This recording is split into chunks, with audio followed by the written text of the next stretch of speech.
Ahora sí ya estamos en vivo. Aquí. Hola amigos, buenas tardes. Gracias por estar en este Facebook Live. Estoy muy contenta y un poco nerviosa, pero estoy feliz de que hayan aceptado la invitación este par de doctoras expertas. Las quiero presentar. Muchas gracias por estar aquí. La doctora Norma Chavarría, pues es médico psiquiatra con 24 años de experiencia trabajando con pacientes con TDAH y 60 años viviendo con esta condición. Ella desde Argentina, Buenos Aires, hoy nos está acompañando. Muchas gracias, doctora. No, gracias a ti, Elisa. Y la doctora Juncal Sevilla, médica psiquiatra, especialista en TDAH del adulto desde Madrid, España. Muchas gracias a ambas por estar aquí. Es un gusto tener este sueño compartido las tres. Un lujo, Elisa, un lujo. Las dejo con la palabra y pues yo creo que en este tema que vamos a impartir hoy, que es el TDAH en la mujer desde la infancia hasta la tercera edad, pues hay mucho de dónde platicar. Y a mí sí me gustaría empezar por la primera pregunta, porque de hecho mis redes sociales las inicié el 8 de marzo, el Día Internacional de la Mujer, porque leí muchos casos donde la mujer somos subdiagnosticada en altas capacidades, en TDAH y en autismo. Algo estamos haciendo mal. Y bueno, la primera pregunta sería, ¿cuál es la razón por la que las niñas no somos diagnosticadas en la infancia? Juncal, tú, me parece que... Empiezo desde Madrid, por ejemplo. Bueno, realmente la razón fundamental es lo que llamamos el infradiagnóstico, es decir, las niñas están ahí, las niñas tienen TDAH exactamente igual que los niños. Lo que ocurre es que en las niñas la expresión en la infancia no es tan hiperactiva como puede ser en los niños, sino que es más los perfiles inatentos, una niña con más dificultades para prestar atención, para organizarse, para poder estudiar, para poder llevar sus tiempos, sus tareas, pero de alguna manera esas niñas, y corrígeme Norma, yo creo que estamos de acuerdo en eso, son niñas que tienen mucha perseverancia, mucha capacidad de esforzarse. También es verdad que ahí juega ya mucho también el papel, el rol de la mujer, de lo que se espera de una niña, el no defraudar a tu padre, el no defraudar a tu madre, y hace que te esfuerces y de alguna manera te sobrepongas a esa dificultad, ¿no? Entonces, de alguna manera no molestas, es una expresión fea de decir, pero es una niña que en la infancia no molesta, pero sí es verdad que son niñas que empiezan a ver que tienen ansiedad, que tienen problemas de autoestima, que sufren a veces acoso, bullying en el colegio, pero no se pide ayuda desde las familias. No son niñas que vayan al psiquiatra o al psicólogo. Yo creo que luego ya vienen los problemas en la adolescencia, que aun sin ser perfiles hiperactivos, los que son hiperactivos es verdad que son más llamativos, ¿no? Pero sin ser hiperactivas empiezan los problemas de conducta, secundarios a la frustración, a la baja autoestima, a la ansiedad, a esas dificultades que tienen. Y sí que es verdad que empiezan conductas desafiantes, consumos, conductas promiscuas, y ahí a lo mejor sí que las llevan ya al psicólogo o al psiquiatra, ¿no? Sus familias, pero ya los diagnósticos son otros, ¿no? Son rasgos límites, alteraciones de conducta, de tal manera que al final esa niña con déficit de atención va a terminar recibiendo otros diagnósticos, pero no va a ser el del TDAH, ¿no? Entonces es el fenómeno del no diagnóstico o del diagnóstico erróneo. Esa es la cuestión, yo creo, fundamentalmente, ¿no, Norma? Sí, sí. Si me permites, totalmente de acuerdo.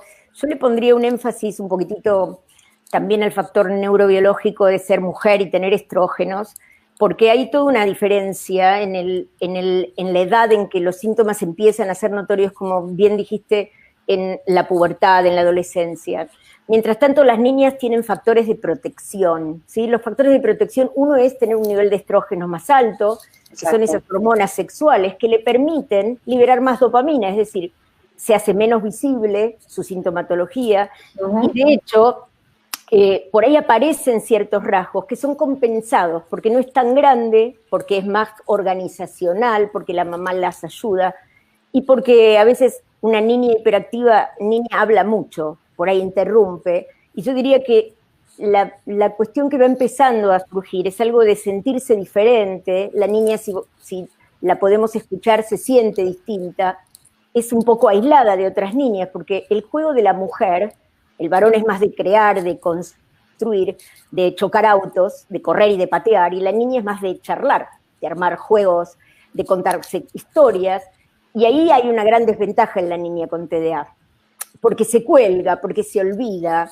porque se olvidó de preguntarle a la amiguita cómo le fue ayer, y bueno, entonces es considerada, la van sacando, y entonces hay mucho aislamiento, en mi experiencia personal también. Si tiene buen entorno familiar, que como has dicho, creo que a veces pasa eso, una estructura familiar o un colegio, claro, ¿no? El funcionamiento todavía pasa más desapercibido, ¿no? Y si tiene actividad deportiva, porque hay muchas familias donde la actividad deportiva es una regla, también puede pasar más desapercibida.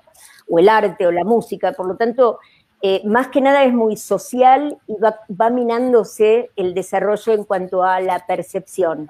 Soy tonta, ¿qué me pasa, no? Porque no puedo aprobar una prueba y estudian un montón, se ponen muy ansiosas. Y diría yo que en la pubertad es cuando aparece en esa edad un aumento de peso de estas chicas, porque empieza la ansiedad y generalmente esa edad, no sé tu experiencia, Juncal, pero sí, mucho de esa edad. Las de conducta alimentaria. Igual, pero que muchas veces tienen ese diagnóstico, pero nadie se plantea que debajo haya un TDAH. Yo es una cosa que siempre insisto mucho a los colegas y a todo el mundo que quiere oírme, que siempre que veamos un trastorno de alimentación, sobre todo los perfiles más impulsivos, la bulimia o el binge eating, busquemos el TDAH, porque muy probablemente debajo haya un problema que no está diagnosticado, debajo del trastorno de alimentación. A ver, esto que dices, Juncal, sería extrapolable a todas las comorbilidades. Frente a cada morbilidad, si pudiéramos tener presente, detectar si hay algo de TDA, esas pocas preguntas salvaríamos en cierta forma obligadas la vida, claro, porque, claro, sí, cubre los criterios de depresión, de trastorno alimentario. A ver, muchas niñas tienen a veces picking y se lastiman, ¿sí? Y entonces las uñas, no estar quieta. No, entonces, mucho de esto, el insomnio, y ni hablar de las migrañas chicas, de las migrañas que aparecen en los niños, ¿sí? En las niñas, migrañas feroces. Entonces, tenemos que educar a los profesionales de la salud en general, pediatras lo mismo, para que incluyan esto en la observación, ¿no les parece? No, Juncal. Sí, además es que lo cierto y verdad es que la niña con TDAH está ahí y existe. Es verdad que hay un infradiagnóstico en la edad infantil, pero después, cuando llegamos a la edad adulta, y eso lo constatamos en la clínica diaria, en nuestra muestra, por ejemplo, aquí en Madrid, en nuestro programa de TDAH, hemos constatado que la mitad son hombres y la mitad son mujeres. Es decir, es paritaria completamente la muestra. Eso significa que al final esas niñas que no han estado en psiquiatría infantil, de alguna manera han terminado en psiquiatría por otras patologías, pero acaban estando en psiquiatría y ahí es donde o en psicología, me da igual, y ahí es donde las detectamos. Y eso nos tiene que enseñar a que no es que las niñas no tengan TDAH, es que no están diagnosticadas, pero cuando empiezan los problemas acaban estando en el circuito de la neurología o de la salud mental y nos afecta exactamente igual que a los hombres. Lo que pasa que, insisto, el rol de la mujer es mucho más duro por lo que se espera de una mujer por el hecho de ser mujer. Se espera de nosotras tanto, y cuando tienes TDAH es tan difícil siquiera llegar a la mitad de lo que esperan las personas de nosotros, que eso genera un sufrimiento que solamente lo puede entender la persona que lo padece realmente, ¿no? Porque si no es muy complicado entender.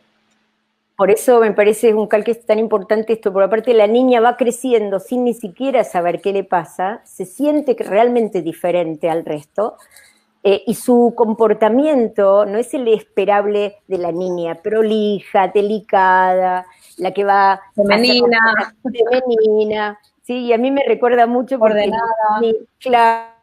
mi madre tenía un especial... dedicación a tratar de domesticarme y no pudo, ¿viste? Pero bueno, forma parte de entender que esa niña torbellino, como yo digo, que a veces se lleva puestas las cosas y que se mancha, se olvida las paraguas, se olvida las cosas, en realidad está mostrando su déficit atencional. Pero yo ahí siempre hago el matiz de no necesariamente son niñas torbellino, simplemente son niñas que no cumplen los cánones. Hablaba simplemente tienen ansiedad, que están frustradas, que algo les pasa y no saben qué es. ¿no? Es que ese subgrupo de mujeres que no identificamos como déficit de atención. Por eso es importante, cuando empieza ese proceso de baja autoestima, entender por qué aparece esa conducta en donde son complacientes, ¿no? A todo el mundo le decimos que sí, estamos siempre sonrientes, como siempre dispuestos, y eso nos agenda. Y es importante entender que la edad de la pubertad, que como bien lo dijiste, Juncal, empieza a haber más compromisos con la cuestión de los vínculos sexuales, tener esos vínculos en forma de fácil, sin registro, sin cuidados, lleva a problemas, ¿sí? No solamente a más número de parejas o a la promiscuidad o a problemas de enfermedades de transmisión sexual. Es importante tener presente todo lo que podríamos evitar si tuviéramos un diagnóstico en la niña, ¿no? A mí me gustaría intervenir ahí con un poco de mi ejemplo. Pues como algunos de ustedes saben, fui diagnosticada casi a los 40 años a raíz de una depresión muy grande. Pero hablando de la infancia, todo esto que dicen, yo lo sentí cuando fue mi diagnóstico. Todo lo que me decían, las preguntas, todo eso me veía en retrospectiva en mi vida. Decía, es que por fin alguien me está dando todas las preguntas, porque por años estuve en cursos de desarrollo humano y inteligencia emocional, coaching, libros, psicólogos, terapeutas, y nadie sabía que tenía TDAH. Entonces, por eso cuando fue un cambio tan grande y que yo dije mi infancia, desde ahí empecé a sufrir porque tuve dificultades de aprendizaje matemático, torpeza motriz, discalculia, tenía todo lo que era lateralidad cruzada. Por eso crecí hasta mis 40 años pensando que era tonta. Imagínense, o sea, es muy, muy frustrante. Y así llegamos las mujeres. Uh-huh. Bueno, la experiencia es la que puede cambiar, por eso podemos dar un mensaje distinto, ¿no? Eso es lo que sucede por la falta de diagnóstico. Cuando sacamos a una niña, por eso creo que hoy en Espacio TDA, y yo les leí antes, está una poesía que escribió mi hijita Lu, que ahora va a cumplir 22 años, en donde está muy claro el sufrimiento de una niña, cuando no puede formar parte de un grupo de pares, porque las nenas rechazan a una nena diferente, ¿sí? Porque se cuelga, por todas estas cosas. Pero es importante, si podemos ahorrarle ese sufrimiento a una persona, es magnífico, porque si no va a compensar o va a involucrarse en relaciones donde va a ser dependiente emocional, ¿no? Totalmente. Y algo que tú decías, doctora Norma, es que tú fuiste un torbellino. Y a diferencia de mí, yo fui una niña totalmente inatenta, totalmente tranquila y sentada y sin hacer travesuras. Entonces, por eso la niña está así como inatenta, sin hiperactividad. Es la menos que pasa por la cabeza que puede tener alguna condición de este tipo. A ver, es cierto, yo fui torbellino, pero muy desatenta, ambas cosas, ¿sí? Uh-huh. Y por ahí tan torpe que iba tan rápido que tenía más problemas todavía, pero bien, el tener hiperactividad ayuda un poco a veces a compensar ciertas cosas, a volver a repetir lo que salió mal, y sin problemas académicos, eso lo hace más difícil el diagnóstico, ¿no? O sea, que te aburres en el colegio y entonces hablas, ¿no? Te dedicas a molestar a los demás, chistes. Eso creo que es lo que se anuncia Juncal de las niñas hiperactivas o las combinadas.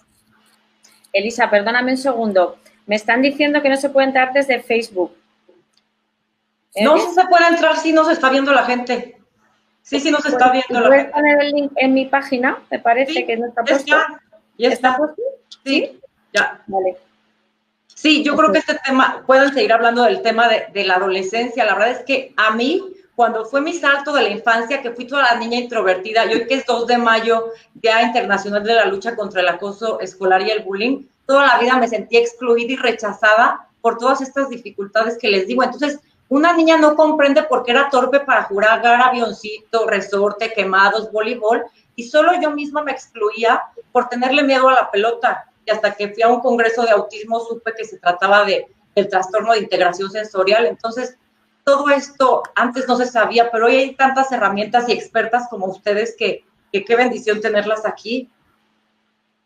A ver, esto que dices a mí me trae un tema difícil, que era la ropa y la ropa de la mujer, ¿no? Como la niña tiene que estar vestidita, toda más prolija. Por suerte hoy estamos mucho más laxos en cuanto a términos de género y está mucho más libre en la forma de vestirse, pero yo sufría horrores con vestidos con puntillas que se me enganchaban porque me trepaba un árbol.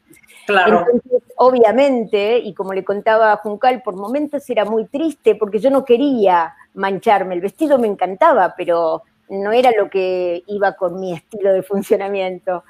Pero bueno, pasa eso, ¿no? Pasa que el estilo de funcionamiento te lleva a pensar que eres torpe, que eres tonta y que todo eso te lo repites. No. Exacto. Y luego hay una cosa que es muy importante también, que has dicho tú antes, Norma, el tema de las hormonas, que es verdad que muchas veces se nos olvida incluso a los médicos y es verdad que casi nadie lo tiene en cuenta. Y es también cómo las mujeres estamos sometidas a nuestras hormonas y cómo los propios síntomas del TDAH varían en función de incluso del momento hormonal en el que estemos.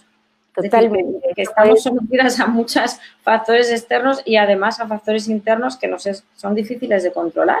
Y eso también es importante saberlo a la hora de ajustar bien la medicación, de saber qué días son peores para la sintomatología propia del déficit de atención.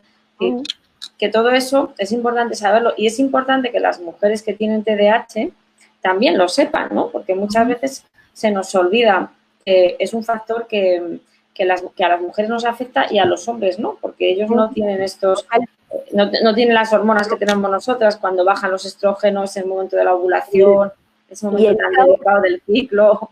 Y el caos que se dispara en la menarca, en la pubertad y la niña, el caos hormonal que arranca, porque antes había estabilidad, ahora viene el sub y baja, que es importante. Yo me di cuenta de que tenía TDAH a los 36, pero fui mamá 2 veces más después, sin haber hecho nada, y empecé con mi medicación a los 41. Y realmente pude comparar casi, no sé tú, Juncal, que tienes 4 hijos, casi mi estado con la medicación como el estado del embarazo. A mí el embarazo me era un placer, yo estaba estable, me sentía, bajaba mi ansiedad, estaba magníficamente bien. Y creo que por ahí una de las cosas es que pasa cuando empieza la oscilación. Es muy peligroso el puerperio, porque hay un descenso brusco de las hormonas, pero bueno, es importante acompañar a una mujer, porque yo siempre digo, la mujer no va a estar medicada si está diagnosticada y tratada. Y hay que acompañar muchísimo a una mujer porque el embarazo lleva y conlleva un montón de variaciones y de cambios en la vida, ¿no? Y más si tiene un niño más, ¿no? Tú querías hablar un poco de eso, si querés que ahondar más en la adolescencia antes que pasemos a hablar de A mí me gustaría ahondar en la adolescencia precisamente porque yo tuve muy mala gestión de emociones. Yo en mi adolescencia no me sentía, de las niñas de mi edad, siempre me sentí más chica. Siempre me costó muchísimo trabajo expresar mis emociones, no las reconocía y no las sabía expresar. Entonces, mientras mis amigas de 18, 20 años se estaban casando, yo ni siquiera sabía lo que era tener novio, ni siquiera sabía lo que era saber cómo expresarlas, porque para mí era un sufrimiento. No sé si se deba a que hace 3 meses también me diagnostican autismo leve. No sé si esa dificultad es un tipo como de alexitimia. No sé, no puedo ver como los límites, pero yo creo que es importante hablar de esta adolescencia con ese, pues que llegamos con una hiperactividad, ahí ya empieza como toda nuestra mente creativa, todo lo que da. Yo reprobé 2 veces, reprobé saliendo de secundaria, saliendo de prepa. Entonces, no sabía ni qué estudiar porque yo pensé que era mala para todo. Si me explico, era como yo, era para qué soy buena. Entonces, la gestión de emociones, no saber para qué eres buena, me llevó a mis 18 años a plantearme que yo para qué vivía, ¿me explico? Entonces, creo que la adolescencia, por eso hay muchos adolescentes, también hay que orientarlos y ustedes nos pueden compartir de esta etapa de la adolescencia. Claro, porque yo creo que en la adolescencia, aparte de lo que es ya el cambio hormonal que experimentan, sobre todo las mujeres, pero bueno, también hay que hablar de los hombres que también sufren el TDAH, lógicamente, aunque hoy estamos hablando de mujeres, ¿no? Como las chicas. Claro. También es verdad que el TDAH ya de por sí te confiere una gran dificultad para gestionar las emociones, una gran dificultad para poder tener, digamos, un estado emocional basal estable, es decir, predomina, por así decirlo, la emocionalidad por encima de lo que es la racionalidad, entendámonos, es decir, esa corteza frontal, que es la que se supone que nos tiene que gobernar y controlar esas emociones para llegar a buen puerto y conseguir acciones y metas al final, de alguna manera no está tan sujeta y no controla tanto a nuestras emociones. Y muchas veces las pacientes llegan a la consulta por esos problemas emocionales realmente, no por los síntomas del déficit de atención. A ver, eso que dice, sino simplemente por la impulsividad y la dificultad en la gestión emocional. Sabes que muchas veces, Norma, hay errores diagnósticos de bipolares tipo 2, muchas veces esos tipo 2 que están en esas fases de euforia, que realmente luego no son euforia, es que ese día tocaba día bueno o semana buena y luego vino el bajón, ¿no? Entonces... Es importante esto que dices, Juncal, y pensándolo en la mujer, ¿no? Esto de cómo se va a mostrar, cómo se va a manifestar, en qué momento de su ciclo, cuáles son las formas, porque la adolescente también puede tener un problema emocional, pero antes no había en el diagnóstico del DSM síntomas o aceptación de que las emociones formaban parte de este trastorno. Entonces, la mujer que esencialmente, como tú dices, tiene una disregulación emocional, a ver, entrar en una emoción y no poder salir, que hace que las emociones sean casi, a ver, la emoción por definición es transitoria, pero acá queda un estado emocional, o queda profundamente, como yo digo, son muchas las veces que uno queda atrapado en la emoción, ¿no?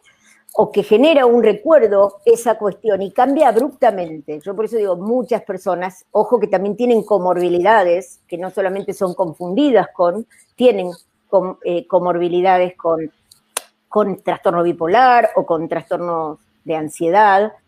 Pero claro, vivir toda la vida sabiendo que me voy a equivocar hace que mi performance sea ansiosa. Yo digo, decir, me voy a olvidar, me van a llamar y me voy a olvidar el nombre. Es muy duro estar en un grupo y que te presenten a alguien y no saber el nombre de esa persona 10 minutos. Eso genera tal inseguridad que al final es verdad que lo que dice Elisa, prefieres no hablar. Y prefieres estar callada porque te presentan a una persona y al rato no sabes cómo se llama. Has estado en una conversación y al día siguiente no sabes ni de qué habías estado hablando. Entonces, al final te termina aislando. Claro, y que vayas a un viaje, a un mismo lugar donde están hablando y no te acuerdes la ciudad en la que fuiste, porque, a ver, es tremendo. Entonces, en mi época, chicas, no había estas cuestiones tecnológicas que tenemos hoy. Hoy yo abro mi Google Maps y dice dónde estuve. ¿Y las ciudades donde has estado y luego no te acuerdas?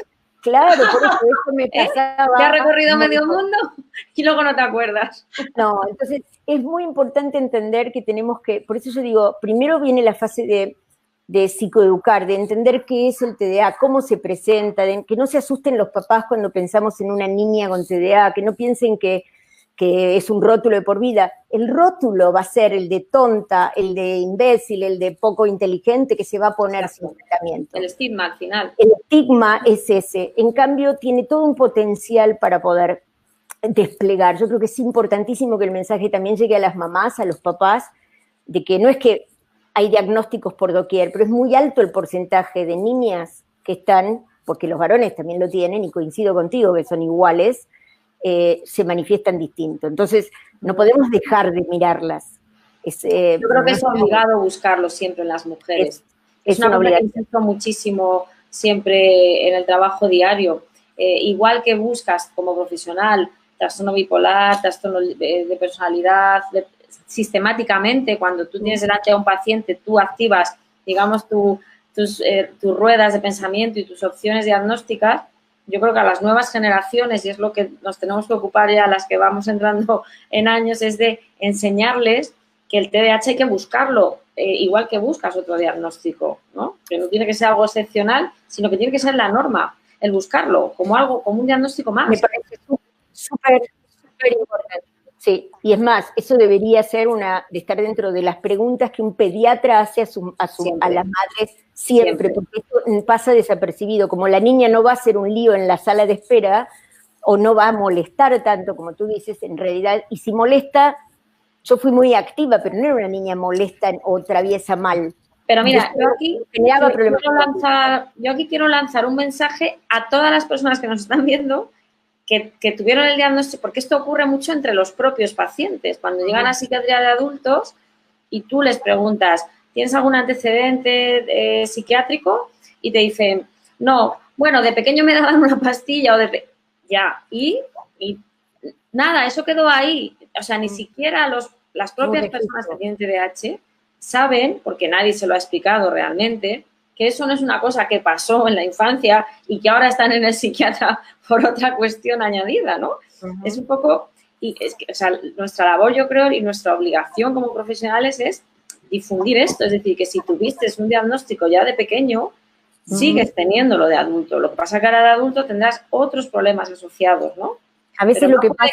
por roto ese diagnóstico cuando tenías 7 años o 14 años. Cuando a mí me pasa, y no sé a ti, Elisa, cuando veo pacientes adultos que me gustaría no verlos más, quiere decir que todos los niños han sido diagnosticados. Ojalá. A veces pasó más de una vez que una mujer, después de un tiempo de estar mucho mejor, deja el tratamiento. ¿Y saben por qué? Porque el cambio es tan fuerte que el marido, la pareja, la familia dice, este tratamiento a vos te hace mal, porque dejó de comportarse como era, sumisa, tal vez demasiado complaciente, o haciendo todo por todo, sin decir que no a nada. Entonces, a veces es importante esto, darle el proceso que decías, Juncal, al tratamiento, que no es solo una medicación.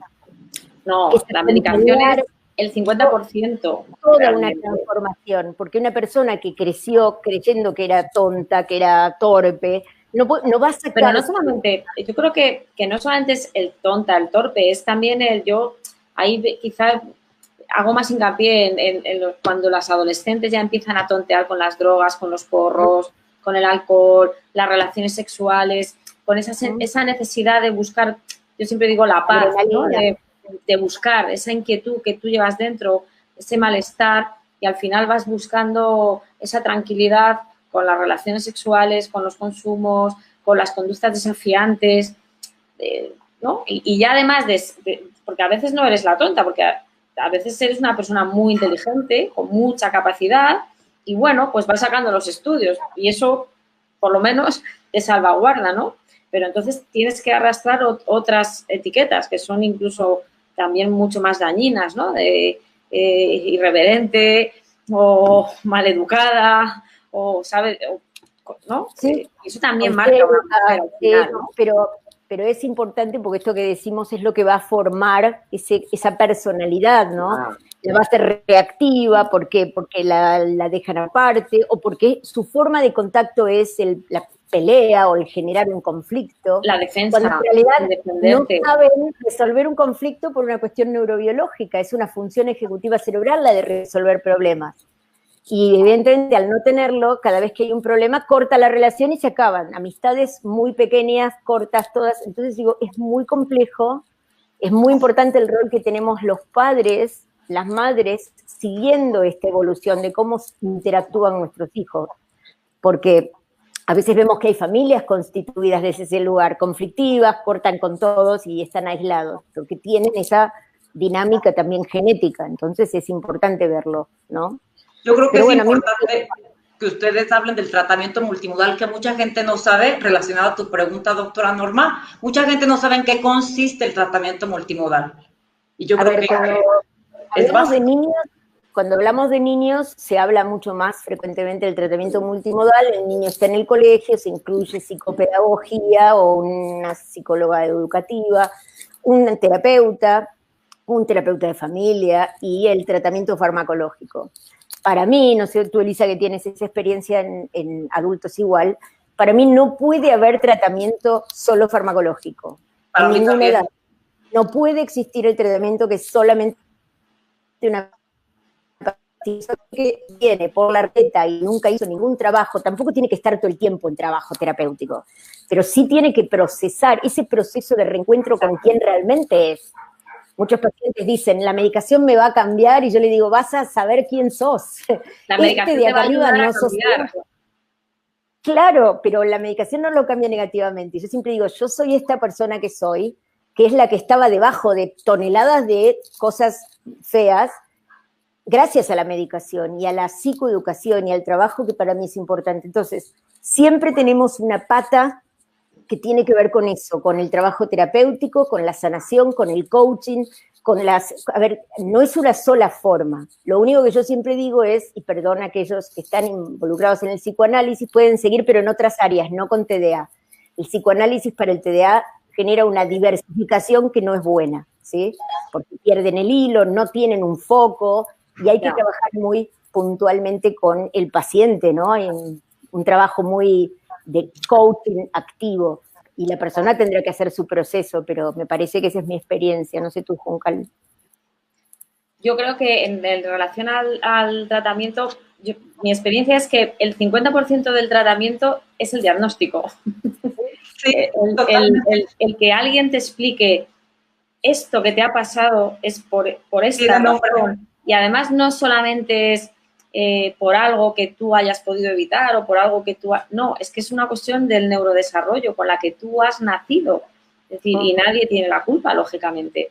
Yo creo que el 50% del tratamiento, o por lo menos en mi experiencia con adultos, es el diagnóstico. A partir de ahí, y la medicación es fundamental, porque es verdad que a nivel neuroquímico es necesaria, porque es algo que no podemos sustituir con otra cuestión, pero creo que además lo que falta para terminar de abordar, por así decirlo, un tratamiento, es el autoconocimiento, el entender en qué consiste realmente el trastorno, el entender que hay cuestiones que son puramente neurológicas. Es decir, que cuando ellos te o tú les dices, es que no me estás escuchando porque estás en otra cosa, es porque es una cuestión neurológica, es porque tu cerebro está la mitad del tiempo en fuera y la otra mitad en otras partes internas funcionando en sus ensoñaciones, y es verdad que no escuchas, ¿no?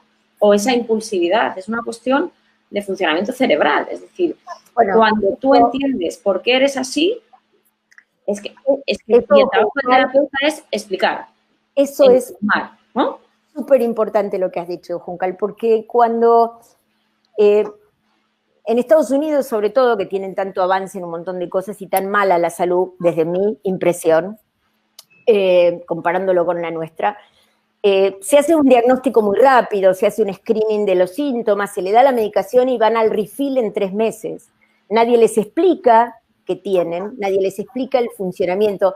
Ese trabajo que con mucha amorosidad, digo yo, hay que acompañar a la persona a que primero se acepte, sí, se acepte, no que se pelee con lo que no pudo hacer, que se acepte, que hagamos un duelo de lo que no fue, y que podamos integrar esto en, comprender, esto me pasa, ¿cómo puedo hacer para que esto me pase menos? ¿Sí? Porque me va a seguir pasando, pero quiero que te va a seguir pasando, esa es la cuestión, que te va a seguir pasando. Pero, entonces digo, es muy importante el trabajo que hacemos, pero ese trabajo que yo tengo un pizarrón en el consultorio donde les muestro el cerebro, una aplicación y todo, tiene que internalizarse, porque si no la gente dice, bueno, pero lo hace a propósito. Lo que pasa es que no pone voluntad. Pero ahí, Norma, ahí entramos en terrenos muy pantanosos y seguro que todas las personas que nos están escuchando saben de qué estamos hablando. Cuando alguien te dice, haz esto, y tú dices, o él te dice, ya voy, y tú piensas, mañana es el mejor día para hacerlo. Y sobre todo los padres de los adolescentes y de la gente joven no alcanzan a entender que no es que no quiera hacerlo, es que no puede hacerlo, porque hay una cuestión de incapacidad para gestionar los tiempos y para entender que eso hay que hacerlo ya, que no puede esperar. Por eso es importante, porque en realidad lo que tenemos que hacer es lograr que sea hecho por ahí de una manera diferente a como lo haría una persona neurotípica.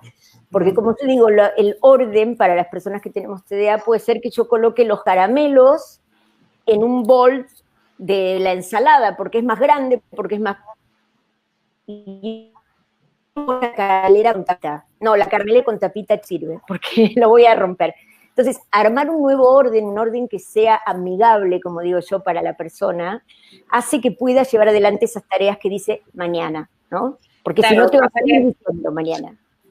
Pero eso entronca mucho también con el tema de los estudios. Sabes que a las adolescentes y a las niñas muchas veces siempre se les pide que saquen buenas notas y que se porten bien. Algo tan sencillo como eso. Y no se puede. Yo quiero intervenir ahí como eso, nada más. Yo quiero intervenir ahí un poco con el tema de la psicoeducación. Es que es tan importante porque aparte nadie vivimos el TDA de la misma manera, ni con las mismas comorbilidades, ni con el mismo grado de severidad. Y mucha gente no sabe que existen grado leve, moderado y severo, y que podemos traer, como yo, que ahora también me he diagnosticado hace poco rasgos TLP, o sea, podemos traer una bola de nieve arrastrando desde la infancia por no haber sido diagnosticadas. Entonces, por eso en la edad adulta llegamos sobreviviendo. Yo sentí que me sacaron del mar porque siempre estuve sobreviviendo y ahora vivo, pero como no es algo que se nota físicamente, Por eso hago estos programas, porque digo, no puede ser que la gente no entienda que cambia la vida tan drásticamente para bien, que como no se nos nota, hagan de cuenta que salieron mis alas, porque toda la vida sentí que me las cortaron en la escuela. Ese es el problema, que no se ve, Así es. Bueno, lo que pasa es que el sufrimiento, que es invisible, es tremendamente dañino. Crecer con ese sufrimiento y tratando de disimular hace que digan, me da miedo que me descubran, ¿no? Que vean que soy una impostora, como digo yo, soy una impostora, no soy tan ordenada como parezco. Pero eso sabes que es el síndrome del impostor o de la impostora, ¿no? Todo el mundo piensa que funciona muy bien, que soy muy inteligente, que soy muy capaz, y tú piensas, si supieran la verdad, no es verdad.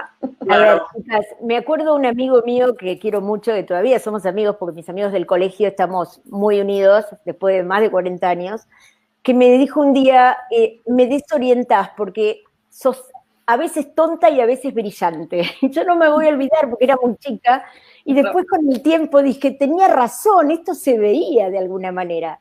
No. Y tonta porque me olvidaba el auto en la universidad y volvía a mi casa sin el auto. Y por ahí... Es que, doctora, porque también los tiempos cognitivos son diferentes. El tiempo cognitivo lento, que también muchas veces lo englobamos en la inatención, y esas personas que tienen esa dificultad para procesar, esa dificultad para retener información, para aprenden de otra manera, puede ser tremendamente inteligente, tener una gran capacidad intelectual, pero al final el déficit de atención es un lastre, porque te impide sacar todo ese potencial. Bueno, a veces hay una cuestión, y tú dijiste desafiante, yo no era desafiante, pero era molesta en las clases, porque alguien hablaba de algo y yo hacía una pregunta que no había que hacer. Esa pregunta que el profesor decía, bueno, lo vemos en otro lado. No, a ver, ¿cómo era? Y yo no me daba cuenta de que el profesor o no la sabía o no le daba, pero insistir. Entonces, ese grado de malestar genera cierta incomodidad con el resto. Entonces, a veces pasa que no es voluntaria esa expresión, no es ser desafiante, pero es hacer preguntas inadecuadas, ¿no? Preguntas molestas o sin pensar. Pero ese es el gran problema de la impulsividad. Yo muchas veces, cuando pregunto a los pacientes qué te lastra más o qué te incomoda más, los problemas de la función ejecutiva, es decir, no gestionar tiempo, el despistarte, el olvidarte de cosas, o la impulsividad. Esa impulsividad que te hace pasar de 0 a 100 en un segundo. Y la respuesta siempre es la misma. Es la impulsividad. La impulsividad. A ver, Barclay dice muy claramente, te van a perdonar haberte olvidado un libro, exacto, pero no te van a perdonar ese exabrupto o esa expresión inadecuada. Por eso es un gran problema, sobre todo en la mujer, ¿no? Porque al hombre se le tolera las conductas impulsivas. De hecho, está asociado incluso con ser más macho o con ser más potente. Pero una mujer impulsiva se le penaliza mucho, porque no es lo que se espera de ella, ¿no? Y por otro lado, me parece que tiene mucho que ver con la comunicación que se va desarrollando en la adolescencia y este diálogo con las chicas, entre las chicas, que es tan complicado que a mí todavía me cuesta el día de hoy entender. A ver, cómo alguien me dice, te cuento esto, pero no se lo digas. No me lo cuentes, porque ¿entendés? Entonces me encuentro con la otra, se lo comento, porque no sé, te cuento lo que escuché, no me acuerdo qué me dijeron. Entonces siempre que alguien me dice, te voy a contar, pero no lo cuentes, les digo, por favor no me lo cuentes, porque yo me voy a olvidar.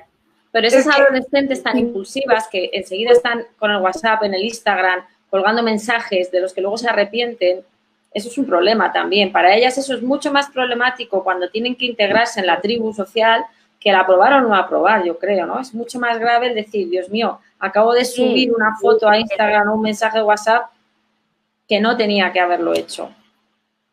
Yo creo que yo también llegué a perder amigos, relaciones de pareja por esa situación de impulsividad y entonces eso es muy triste porque ya cuando pierdes amigos, o sea, perder cosas ya es normal, por así decirlo, pero cuando pierdes ya ese tipo de cosas ya vas arrastrando con mucho dolor porque dices, es que me enganché en esa plática y por mismo Facebook me puse a pelearme, o sea, y ahora pues obviamente con el tratamiento ya dejo que la vida fluya, ya bajó mi impulsividad muchísimo y ya no me estoy enganchado de cualquier plática. Y has dicho algo que me parece importante en la mujer también, es la impulsividad emocional, no solo la impulsividad de accionar o de hablar, la emocional en el que ese cambio emocional que tiene que ver con todo esto lo lleva a enojarse mucho. todo mucho, ¿no? A ponerse muy angustiada, a estar con muchos temores, mucha inseguridad. Y de hecho, muchas mujeres con TDA que no tuvieron diagnóstico no estudiaron por creerse incapaces, por no sentir que podían aplicar a un estudio, ¿no? Porque ya crecieron con eso y si se metieron en el camino de la maternidad, bueno, ahí se enfrentaron a otro tema, ¿no? Ser madre y tener TDA es todo un desafío. Esa era mi siguiente pregunta justamente, ¿cómo se vive la maternidad cuando tienes TDAH? Bueno, compartimos dos experiencias diferentes, así que Juncal, puedes hablar de lo que hablábamos hoy y me gusta y yo cuento lo que me pasaba a mí. Bueno, yo creo que cuando tienes un TDAH y eres madre es un reto. Es un reto, sobre todo además, si tienes algún hijo con TDAH. Es decir, eso ya es otra liga. Ahí ya es complicadísimo porque es tu espejo de alguna manera, ¿no? Cuando tienes un hijo o una hija en tu casa que es tu espejo, es difícil, es muy difícil. Pero sí que es verdad, yo quiero de todas maneras lanzar también un mensaje positivo, porque estamos hablando de la dureza de tener un TDAH, de lo difícil que es verdad que es muy difícil y eso siempre lo decimos. Esto es una lucha diaria. Siempre hay pacientes que nos dicen, esto es como llevar el palito en la rueda continuamente y en el momento que aflojas un poco, que sueltas la rienda, este coche de caballos se va y nos estampamos todos. Pero el mensaje positivo es que una vez que tú tienes el diagnóstico, ¿no? Que yo creo que cada vez más los profesionales vamos aprendiendo más y vamos conociendo más y las personas van estando diagnosticadas y una vez que tú te vas conociendo puedes tener una vida obviamente normal y de hecho la gran mayoría de las personas con TDAH son funcionales. Es verdad que hay un subgrupo que se perdió desgraciadamente por el camino con las drogas, en la cárcel y demás, por estos problemas de conducta y de consumo, pero en general son personas funcionales, ¿no? Estamos funcionando en la sociedad. Y el mensaje positivo es que, bueno, la maternidad obviamente es muy difícil cuando tienes un TDAH porque se te olvidan muchas cosas, no calculas bien los tiempos, eres muy impulsiva, pero no es... La procrastinación que es muy típica en las personas con TDA. Yo les diría, chicas, que eso que tú dices te llevó lo que compartías, que hay pacientes que se temen tener un hijo por esta cuestión de inconsistencia, ¿no? Sí. A mí me lleva a pensar que todo esto también es un desafío. Si yo conozco que tengo TDA, si logro estar tratada integrativamente antes, voy a estar muchísimo más preparada para algo que si no me va a pasar. Claro. La maternidad, en mi experiencia, fue fantástica y en la gran mayoría de mis pacientes fantástica en el periodo inicial, cuando los chicos son pequeños. Cuando se tornan más grandes, más difícil, porque la mamá no tiene la posibilidad de recordar lo que dijo que no debían hacer, no se acuerda de lo que había que llevar al colegio. Ahí viene un input, muchas cosas, mucha ropa, en lo de uno, de otro, y es mucha info. Entonces yo digo, pero a su vez podemos ser mamás divertidas, creativas. A ver, en esta casa siempre fue abierta, la casa donde vivo es donde viví con mis 5 hijos, y puede venir, siempre la respuesta era sí, y que no me dejen mentir, podía venir el grado entero a tomar la leche, porque era divertido, ¿sí? Otra madre hubiera dicho, ¿cómo? Entonces, a veces tenemos también la posibilidad de ver que hay cosas positivas en el estilo de funcionamiento, más relajado. Claro, pero muchas veces por esa impulsividad, a veces la impulsividad no tiene que ser necesariamente mala. Yo creo que el mensaje es cuando controlas, digamos, la parte fea o la parte que te entorpece en la vida de la impulsividad y utilizas la impulsividad para crear, para hacer cosas que a lo mejor otra persona no haría porque no se pone a hacerlas, esa es la parte positiva, ¿no? Que siempre decimos. Esa capacidad de generar ideas y esa capacidad de tener 1000 circuitos de pensamiento, que es verdad que la medicación atenúa y que la medicación atempera, ¿no? Pero que están ahí. Y que otras personas neurotípicas no están. Juncal, esto que dijiste vos me hace acordar a mí mucho que cómo cambió mi maternidad sabiendo lo del TDA, con Lucía sobre todo. A ver, cuando nosotros entendemos el porqué de la conducta de un niño o de una niña como madres y tenemos herramientas para ayudarlos, no es solamente el tratamiento que reciban, sino el entorno en el que se crían, en el que crecen. Porque cuando uno tiene una parentalidad positiva, en vez de pensar en que tiene que sancionar castigos porque no hacen lo que deberían, también ayuda mucho, pero esa información la tiene que tener la mamá antes, la tiene que tener antes, tiene que saber cómo proceder con un niño, con una niña que por ahí es desafiante o que no hace lo mismo o se volvió a manchar.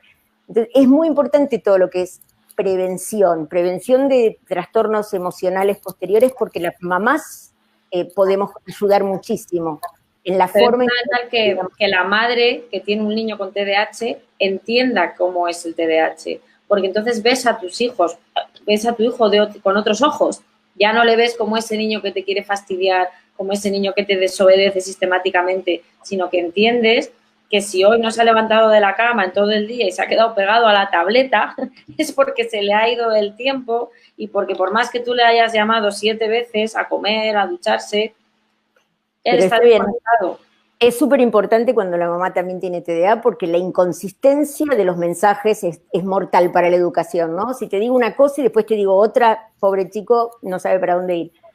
Y esto también es importante, tener presente que hay muchos desafíos constantes de horarios, de actividades que se van sumando y se hace muy complejo y el estrés es muy grande. Muchas mamás escalan igual que los hijos con la impulsividad emocional y ahí se dan esas combinaciones de los niños oposicionistas desafiantes y madres que gritan más fuerte, ¿no? Y se hacen grandes caos. Entonces, también es importante cuidar el entorno de las casas con conocimiento. Pero por eso es importante la labor que también tenemos nosotros, sobre todo, yo insisto mucho en explicar y en que las personas con déficit de atención se conozcan y la familia les conozca y les pueda entender. Es que si no es muy difícil entenderlo, ¿no? Y las parejas, que no estamos hablando de las parejas, de las mujeres con TDAH. O al contrario también. La pareja, ¿no? Al lado de esa mujer. Porque eso es muy complicado. Y depende de cómo sea. Yo recuerdo una paciente que con todo el amor del mundo, claro, que su marido siempre me decía, pero entonces no me toma el pelo, pero entonces lo que le pasa es porque se despista y se olvida de que hemos quedado, no es porque no me quiera, no, es que se le ha ido, no se acuerda. Lo más complicado en la pareja es cuando la elección es complementaria y uno es el papá o la mamá del otro, ¿no? Entonces, creo que es importante todo lo que es psicoeducativo para elegir una pareja en forma funcional, no complementaria solamente, ¿no? Porque él es ordenado, ordena mis papeles, porque él hace esto, maneja mi dinero y después, bueno, maneja mi vida y a veces no está tan bueno que una mujer desvalida o desprotegida con baja autoestima elija personas que la manipulan, entonces también es bueno. El conocimiento también es importante, ¿no? Para no tener parejas disfuncionales. Ahí me gustaría intervenir precisamente con esta experiencia de que tengo de una amiga a raíz que yo me diagnostiqué, se empezaron a diagnosticar muchas amigas a mi alrededor. Y una de ellas con 52 años me decía, Elisa, ahora entendí por qué dejé toda la vida que mis parejas, o sea, llevaba un divorcio, no sé cuántas parejas, que mis parejas me trataran mal, que me dijeran tonta, tarada, dejarme hasta humillar o golpear por pensar que yo misma sí era. Y ahora que sé que nací, pero también tengo fortalezas, entonces por eso el autoconocimiento, les digo, te empiezas a enfocar en las fortalezas que tienes y no en lo que no podías. Es súper importante eso, y por sobre todas las cosas, eso habla de mejorar la visión que tenemos de nosotras mismas, ¿no? O sea, esa sensación de yo merezco el destrato porque me olvido, merezco la crítica todo el tiempo, y yo digo, bueno, no, puedo hacerme cargo, porque la persona con TDA al principio tampoco hacer cargo de su error, porque no, esa función es ejecutiva, entonces no puede reparar y por ahí dice, no, culpa a un tercero, yo no fui aquel. Cuando se puede hacer cargo de su situación, es cuando arranca la resolución del problema, ¿no? Si me puedo hacer cargo, no me merezco el destrato, no merezco el destrato. Eso en luces grandes, así, no merezco el destrato, pero de nadie, ni de mi jefe del trabajo, ni de un profesor, ni de un hermano, ni de mis padres. Ni de ti misma. Exacto. Ni de ti misma, que a veces la peor enemiga eres tú. Exacto. Bueno, eso ya cuando vas ahondando en esto, pero bueno, es importante eso, crecer con autoestima es diagnóstico temprano, es magnífico, nos ahorramos mucho trabajo, Juncal. Yo siempre digo, me encantaría no tener trabajo, me encantaría que todos los pacientes se diagnosticaran en infantil, en psiquiatría infantil, y no tuvieran que llegar a la consulta de adultos, pero bueno. Eso me parece que en una pequeña síntesis, sin entrar todavía en, a ver, yo tengo 60 años, todavía siento que tengo muchas posibilidades de hacer cosas hasta físicas porque me gusta la tierra. Pero entiendo que la menopausia, por la cual yo ya atravesé, estoy en la menopausia, estoy en la posmenopausia, empeoró mis síntomas un montón. ¿Sí? Pero por la caída de estrógenos. Claro, por la caída estrogénica. Pero es lo mismo que ocurre en la ovulación. Sí. Esa caída estrogénica en el momento de la ovulación. ¿Cuál es mi recomendación? Una vida más simple, hacer mindfulness si pueden, que es muy bueno, ayuda un montón, todos los días ejercitarse, aprender algo nuevo, seguir tratando de estimularnos, hacer ejercicio físico y tener una dieta muy sana. No hablamos hoy de eso, pero eso es muy importante. Al tener déficit de atención, podemos no saber que tenemos hambre o podemos no saber que ya no tenemos hambre y seguir comiendo. Entonces, comer mal, comer desordenado, tener una dieta con cosas no nutritivas, no buenas, hace que de alguna manera tengamos una vida que se le agrega un problema, ¿sí? O sea, el tema nutricional para mí es súper importante. No es verdad que has dicho una cosa muy importante que es el tema del deporte. Y es una cosa que muchas veces las mujeres se nos olvida y es cuando tienes un déficit de atención, yo siempre pienso que solamente la medicación no es suficiente, solamente la terapia no es suficiente y el deporte tendría que formar parte de la terapia. Pero tiene que ser el deporte que a ti te guste, no el deporte que toca hacer porque eres mujer.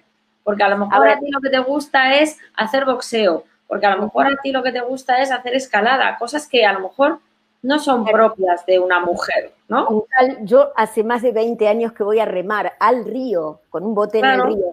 Me queda a 25 kilómetros y no lo dejé en 20 años porque ese es el lugar es fundamental el deporte. Estoy yo toda. Entonces, cada uno puede buscar el deporte que sea, puede ser el que sea, pero es importante incorporarlo como una actividad que tiene que ser por lo menos 2 veces por semana, no menos. Por lo menos, sí.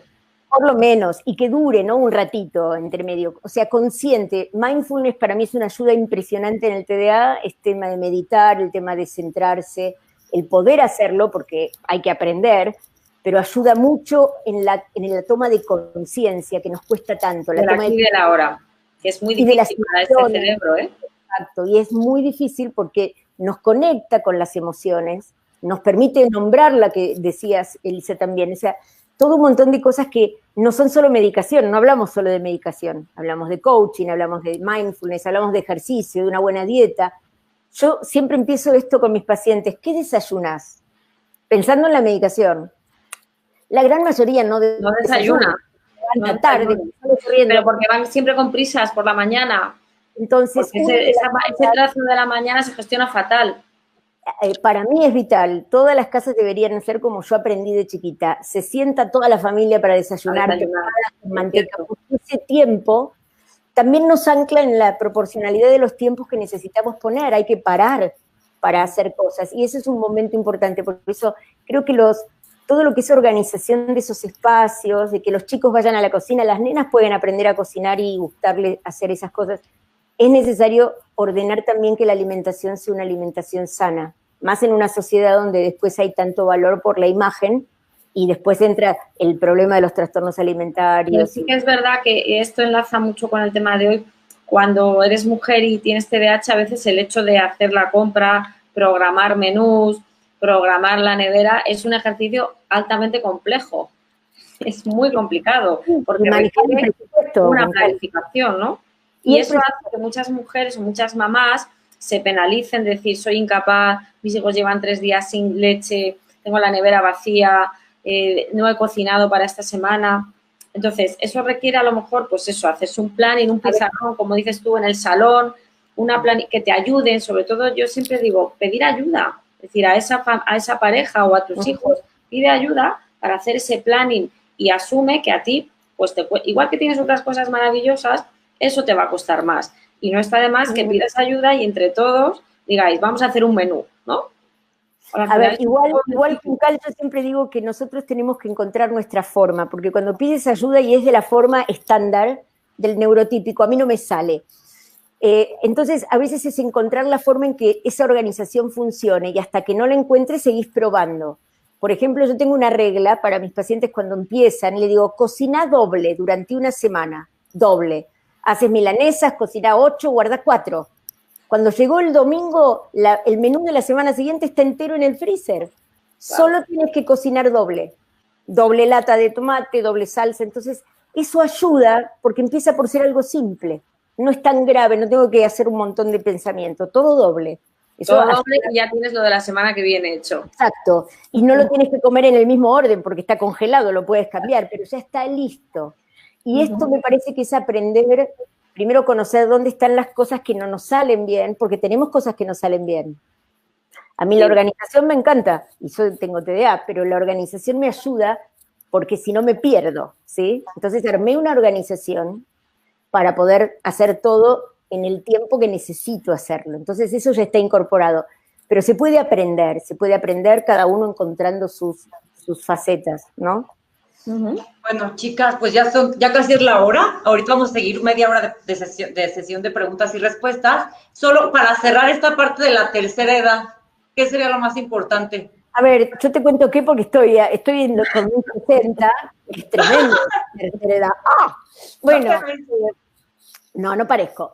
Pero ¿qué pasa? Es importante esto. ¿Saben qué? Más qué consejo, esto que les dije, dormir bien, ejercicio físico, buena alimentación y aumentar un poquito la dosis de la medicación si toman. Pero seguir tomándola a pesar de la edad, porque muchas veces las personas piensan que cuando llegan a una edad, incluso el diagnóstico tardío, nosotros diagnosticamos a pacientes con 50 y con 60 años. Bueno, en Europa, obvio, en Europa no hace mucho hicieron un screening del diagnóstico en la tercera edad, es decir, muchas personas que estaban tratadas por pseudodemencias o inicios de deterioros cognitivos. Bueno, claro, es un tema complicado. Nadie les preguntó si habían sido así toda la vida, ¿no? Claro. Entonces, hubieron muchos diagnósticos, llamémoslo tardíos, en cuanto a que ya no estaban expuestos a estudiar, pero es muy importante la calidad de vida. No pero da igual, porque cuando te has pasado 70 años sin entenderte y sufriendo, que alguien te explique esto te ha pasado por esta razón, es maravilloso. Muchas personas edad, no hay edad. Muchas mujeres mayores que han empezado y pudieron tomar la medicación, sin haberme contado antes, me dijeron, se me fueron las migrañas, ¿tiene algo que ver? Bueno, pues eran muy de tener muchos dolores de cabeza, hay quien tiene fibromialgia también, pero ojo con eso, no las vemos. Las cefaleas. Después nos cuentan, y eso tiene que ver mucho, es comórbido, pero tiene mucho que ver con el estrés que genera vivir con TDA. Exacto. Todo lo que tenemos que hacer para vivir la vida que otro vive nada más que espontáneamente, ¿no? Así es. Yo quiero finalizar con uno en el último congreso que fui de TDAH, porque me gusta estar investigando, tengo un espíritu investigador que me gusta estar sabiendo siempre de TDA, conociendo de TDA, autismo y altas capacidades. En el último congreso que fui, una doctora de Estados Unidos, no recuerdo su nombre, decía que le llegaban pacientes, como tú dices, doctora Juncal, de 60, 70 años, que iniciaban la medicación y que les cambiaba la vida. Dije, es que por eso no me canso en decir que nunca es tarde para el diagnóstico, pero siempre va a ser mejor en edades tempranas. Pero es verdad que esto es una cosa que tenemos que cambiar los profesionales, porque si ya nos cuesta dar un diagnóstico en una niña de 20 años, imagínate dar un diagnóstico a los 70 años. Es que hay veces que tus propios colegas, yo no sé si a ti te pasa, Norma, pero a mí mis propios colegas me miran como si estuviera realmente loca. Y con el cariño de la palabra, dicho por un psiquiatra. ¿Cómo puedes diagnosticar un TDAH a los 70 años? Pues puedo, pero lo hago. No solamente puedo, sino que lo hago. Creo que es importante eso porque conecta con mucho de lo que una persona que sí medica TDA sin trato, no se los da los fines de semana la medicación o en el verano, porque no tienen que ir a clases. Le digo, pero mientras tanto tu vida es un caos. Tu vida sigue. El fin de semana, cuando tienes oportunidades de hacer deporte, de tener amigos, de salida, tu vida es un caos y no está bien. El TDA es un problema 24/7 todos los días del año. Y hay que ver pelis y hay que enterarse de las pelis. Obvio, y hay que tener salidas y cosas divertidas. No todo es estudio, no todo es trabajo, claro. No todo es eso es importante. Así que, pero bueno, chicas, muy bien. Gracias. Gracias a ti, Lisa. Gracias a ambas, de verdad, súper agradecida. Y ya vieron cuántos seguidores tienen, o sea que las veces que quieran, hagan uno ustedes dos sin mí, pero informen a la gente porque es necesario hablar de esto más. Es necesario que muchos profesionales, yo pasé por neurólogos y psiquiatras que nunca me diagnosticaron y solo me querían dar la pastilla para la depresión y ansiedad y yo decía, no quiero una pastilla, quiero que me digan a qué se deben mis conductas. ¿Sí me explico? Entonces, pues yo sé que están muy ocupadas, pero estas plataformas son muy necesarias. Gracias de corazón a ambas. Gracias a ti por organizarla, porque la organizadora has sido tú, lo sabes, ¿no? Muy bien, Elisa, gracias. Miren, voy a empezar a leer unas, creo que fueron las primeras y las veo en orden. Gabriela López, el tema no menor es llegar al diagnóstico. Liliana Rodríguez, saber que tienes TDAH ya es el 50% del tratamiento. Araceli Almanza, el diagnóstico es el primer paso, apenas comienzas a autoconocerte. Sandra Podesta, un gran alivio fue el diagnóstico y entender por qué me sentía tan lenta o mis llegadas tarde o mis impulsividades al hablar. Carlos Chicalote, un doctor que quiero mucho, que trabajo mucho aquí con él, psiquiatra y genetista, experto en trastornos del neurodesarrollo. Saludos, doctor.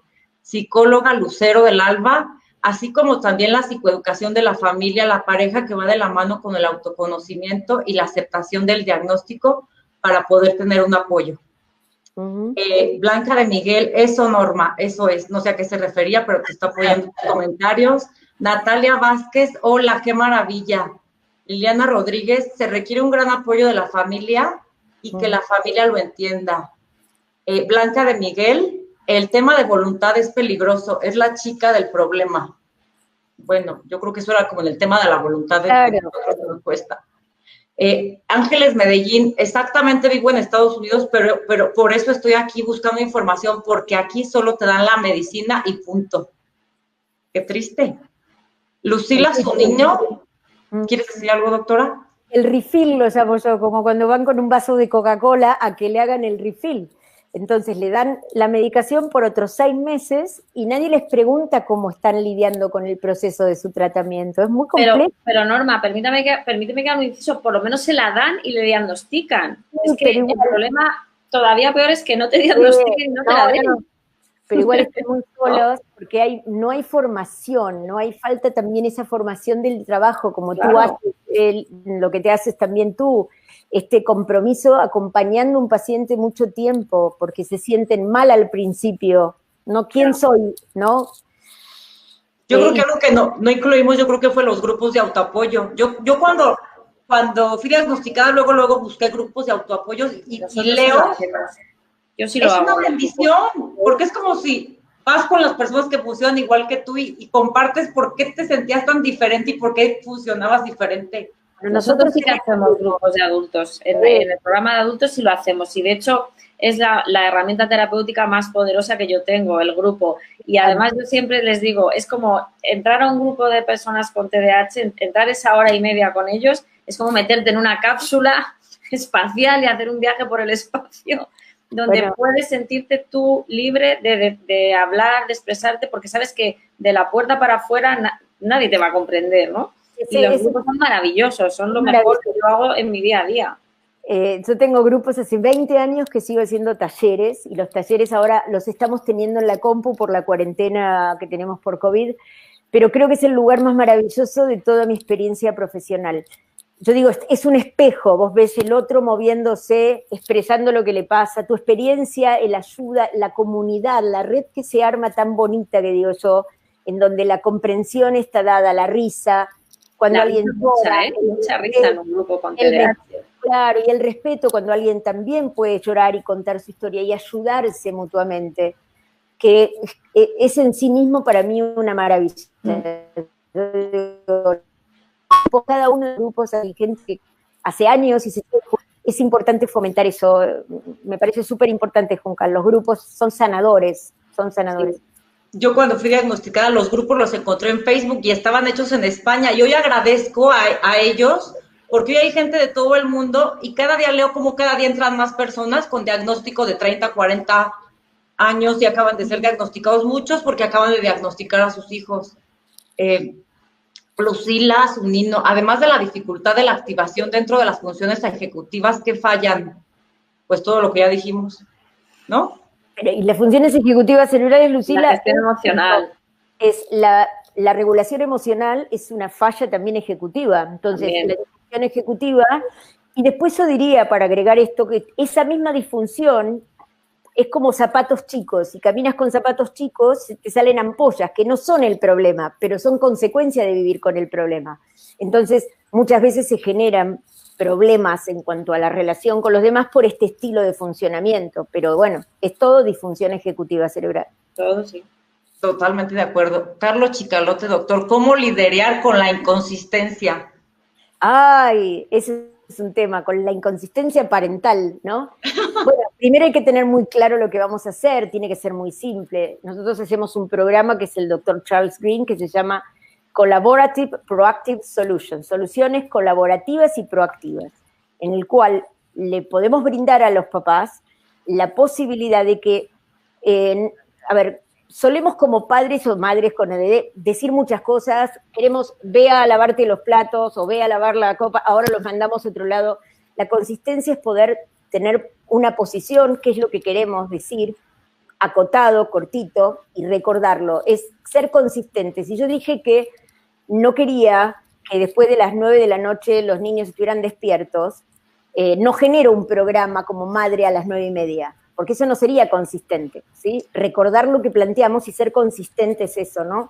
Decir que todos los días vamos a desayunar hace que cuando un día estemos apurados, no digamos, hoy no se desayuna, sí, consistencia, hoy vamos a llegar tarde, pero vamos a desayunar. Pero sí que es verdad que en una mamá con déficit de atención eso es muy complejo. Entre otras cosas, porque muchas veces se te olvida que has dicho algo o que has establecido una norma. A mí me acuerdo, mis propios hijos me decían, ¿por qué no vas a salir? Les decía algo y me decían, mamá, estaba en penitencia. Yo ya me había olvidado de lo que había pasado. Claro, si te olvidan que has castigado a alguien, por ejemplo. Entonces es importante, y yo creo que fui aprendiendo con el tiempo, y me he hecho mejor madre a medida que pasó el tiempo, porque fui aprendiendo con mis hijos, pero este programa es muy bueno y tiene un mecanismo de desarrollo que es mucho más simple que cualquier otra cosa, porque se hace con los niños, con los adolescentes, ¿sí? No lo hacemos impartiéndoles una orden, sino llegando a resolver un problema con ellos, del cual somos socios, y es mucho mejor, y no hay esas escaladas ni nada. Pero ser consistente, al doctor, ¿cómo era el nombre? Ya me olvidé. Doctor Carlos Chicalote. Una tarea muy difícil. Doctor Chicalote, es difícil, pero bueno, se intenta. Sí, así es. Muchas gracias. Soy psicóloga Lucero del Alba Rincón. Dice, soy una adulta con el diagnóstico. Trabajo con pacientes adultos, adolescentes y pequeños con el diagnóstico. Y de manera activa promover el conocimiento de este trastorno a la sociedad. Pero de manera personal, el hablarlo con mi familia, aceptarlo y caminar fue difícil, pero se siente un enorme cambio. El alivio que dijo Juncal, el 50% del tratamiento, el diagnóstico. Coincido totalmente. Sandra Podesta, la autoactivación, ¿qué tema? Mucha vida mental y no poder llevar a cabo. Bueno, hay que salir de la cabeza, hay que llevar las cosas que queremos a un papel, afuera. Tengo un pizarra en la cocina pintado de pizarrón. La agenda, yo insisto mucho siempre con la agenda. Sí, afuera, la información en la cabeza no. Afuera. Muy excelente respuesta, doctora, todo lo que han dicho. Conchi Alcántara, el sufrimiento de mi infancia ha dejado muchas huellas en mi persona. En la mía también, créeme que por eso inicié esta plataforma, pero todas esas huellas emocionales, con mucha tristeza y dolor que tengo en mi vida, he tomado muchas terapias, terapia cognitivo-conductual. Hoy en día estoy en terapia MDR, que es para sanar el trauma, porque ya no alcanzamos a hablar de la disforia de rechazo en el TDA, pero somos tan rechazados de niños y de adolescentes que yo creo que, no sé, ustedes qué terapias son las que han visto más para los que hemos sufrido tanto. Pues ¿ustedes quieren compartir algo? Depende hasta dónde llegue el sufrimiento. En tu caso, estás hablando de sanación. Yo, en mi caso, insisto mucho en la psicoeducación. Yo creo mucho en el poder de la psicoeducación en el adulto, porque es verdad que en el niño, aunque tú hagas psicoeducación, es verdad que al niño le cuesta más interiorizar porque todavía no tiene esa capacidad a lo mejor de insight, ¿no? El insight que tiene el adulto, pero un adulto cuando tú le explicas, eso ya es terapéutico. Y después las herramientas conductuales y cognitivo-conductuales, ¿no? En modificar esa conducta y en modificar esos pensamientos son potentes, cuestan, porque es verdad que al final siempre te terminan diciendo, es que se me olvida, tengo que hacer un repaso, tengo que repasar lo que he aprendido, pero yo creo que al final poco a poco se van generando cambios en las rutinas y puede haber cambios en ese día a día. Lo que es importante, Juncal, cuando hay un terapeuta que no es, suponte tú o yo, que estamos medicando y controlándolos, es que tienen que saber mucho de TDA, tiene que ser muy empático, tiene que ser muy comprensivo, tiene que saber mucho de psicoeducación, porque todavía es el día de hoy que yo veo que muchos terapeutas se enojan porque su paciente se olvidó la cita. A ver, es parte de su sintomatología, o un neurólogo se va a enojar porque un paciente tuvo una convulsión cuando tiene epilepsia. Entonces, es complicado llevar una consulta de TDAH. Yo sé que alguno de mis pacientes me está oyendo y pueden dar fe que yo hay veces que incluso tiro la toalla. Hay días que he dicho, lo dejo, no puedo más. Si alguno me llega fuera de cita, de hora o fuera de día, ya cierro la consulta, no puedo más. Pero al día siguiente te reciclas y vuelves a estar ahí porque ellos también te gustan. A ver, yo entiendo eso como una de las causas, chicas. Siempre dije, ¿por qué siendo tan pocas las personas que estamos trabajando en esto y habiendo la posibilidad enorme también laboral, hay poca gente que se dedica a trabajar con esto?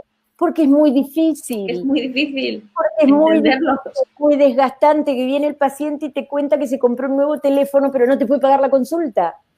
Y después te dice, ay, perdón, me tengo que ir porque tengo que depilarme y está en la mitad de la sesión. Y lo tenemos que ir acompañando hasta que se encausa. Y genera una... A veces lo haces más de madre casi. Como contratransferencia negativa, ¿no? Recordarle las cosas, pero yo creo que se encausan, sí. Cuando se encausan es cuando parten con su bagaje de cosas, ¿sí? Que es importantísimo que se lleven toda esa comprensión. Y tú dijiste algo que me gustaría contarles, porque yo no soy psiquiatra de niños, pero mis pacientes fueron trayéndome sus hijos y sus sobrinos, y en muchos casos, hace muchos años que hago esto y leo un montón, pero un niño una vez vino y yo le expliqué con 10 años, haciéndole un dibujo de su cerebro, todas las conductas y cómo estas situaciones, como esos cablecitos, no podían ir. Le dije, bueno, esta medicación, esta pastilla va a ser un puente, ¿sí? Cuando vino a los 15 días, casi corrió y me dice, Norma, estoy lleno de puentes. Ay, qué bonito. Bueno, es que así se siente. Hasta que sí, de la emoción, a que sí. Sí, y eso es lo importante. Yo creo que yo no podría medicar, y de hecho no estoy en contra para nada de la medicación en la infancia, porque es necesario medicar cuando es un problema neurobiológico, pero sí de que le digan a un niño que toma vitaminas. No, eso es una falta de respeto. Cuando un niño sufre porque tiene TDA, tiene que entender lo que le pasa. La psicoeducación para los niños es maravillosa. Pero primero tienes que explicárselo a los padres, porque ese es un tema muy delicado y ese es un tema de cuando esos padres no quieren medicar a los niños y les privan de un tratamiento en contra de un criterio médico. Yo lo que les digo siempre es, si su hijo tuviera diabetes, si tuviera que usar insulina, si no querrían que los pinchen. Claro, pero dicen, bueno, pero yo puedo medir la glucosa. Bueno, pero el sufrimiento de tu hijo es realmente algo muy importante. Yo creo que todo lo que es esto de psicoeducación no es solamente de las personas, es sociales, de los médicos, para que dejemos de estar emitiendo juicios de valor acerca de existe o no existe, la medicación es buena, es mala. A ver, es un desorden neurobiológico que tiene la mayor respuesta al tratamiento farmacológico que cualquier desorden. Totalmente. Pero la labor es nuestra, la labor es del profesional, porque si tú al padre o a la madre le explicas, pues un poco como lo has explicado tú con los puentes, le explicas cómo funciona el cerebro de su hijo y le explicas que la medicación que le estás dando no es una droga, no es un veneno, no le vas a hacer adicto, sino que cada minuto que le tratas es un minuto de vida que le salvas, porque yo lo veo así, es cada minuto de diagnóstico y tratamiento es un minuto de vida que te estoy salvando de otras cosas peores que te van a pasar. Yo creo que cuando los padres conocen eso, el problema yo creo que es la falta de información. Por eso el hacer estas plataformas y la labor de divulgación que tenemos, aparte de labor de clínicos, creo que es fundamental en el TDAH, es fundamental. Y cada paciente, como vos dijiste, Elisa, que una vez que después de tu diagnóstico, muchas amigas tuyas, yo siempre digo que cada paciente se torna una posibilidad. Yo digo, educo a un paciente, ese paciente va a educar a su familia, va a educar a otros. Tenemos que hacer cadenas, como esa cadena de favores, en donde cada uno va a llevar el portador de este mensaje normalizador, porque esto no es un problema de patología, es normalizarlo. Es del neurodesarrollo. Uno nace rubio, otro nace morocho, uno con ojos... Y bueno, tener TDA... Es otra forma de estar en el mundo.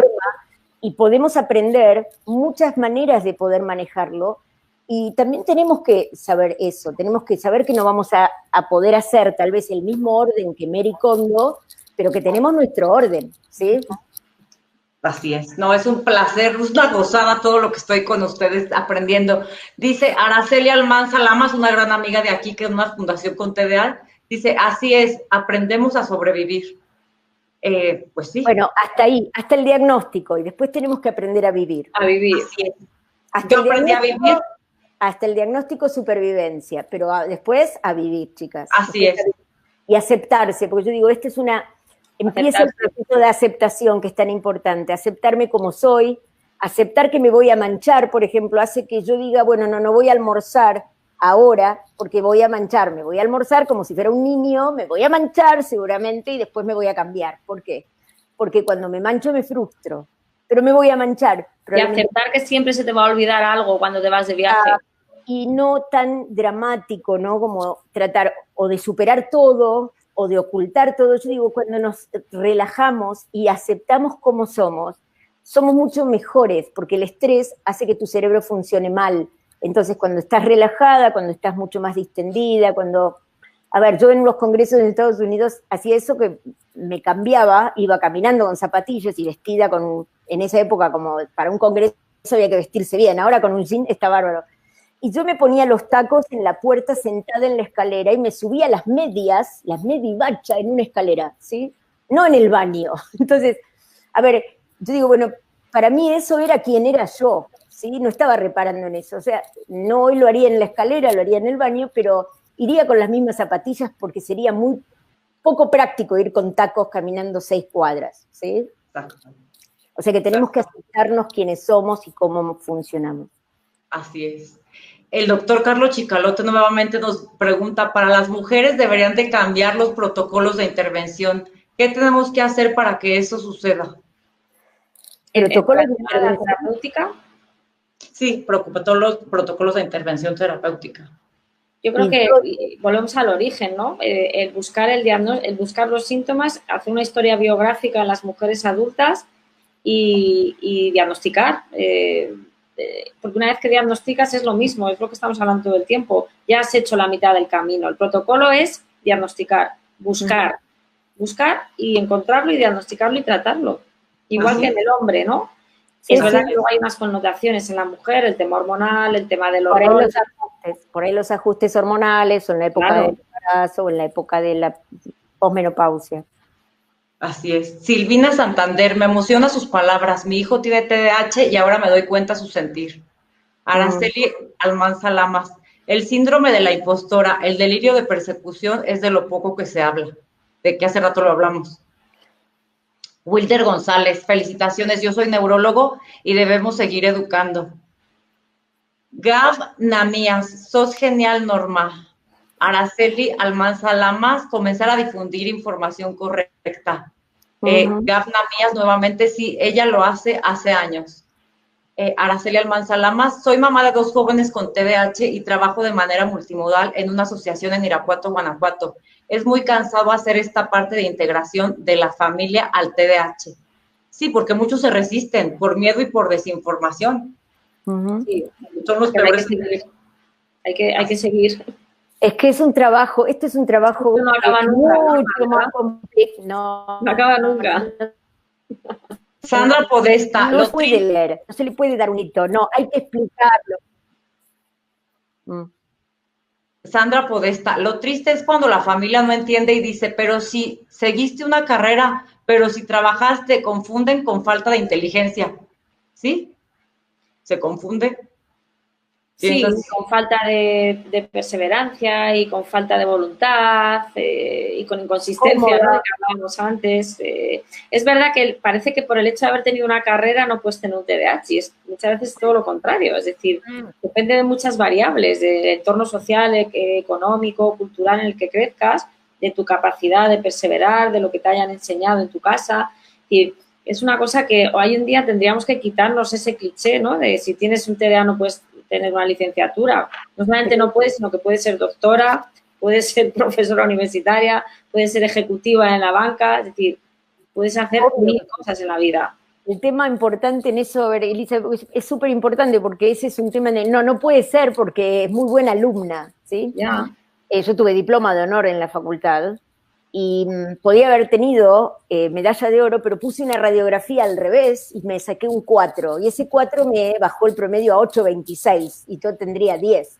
Pero a mí me gustaba estudiar. Yo aprendí a estudiar con mi padre, que me enseñó a divertirme, pero es muy importante pensar que no vamos a descartar que una persona tenga TDA porque esté en un alto puesto. Tenga un título universitario.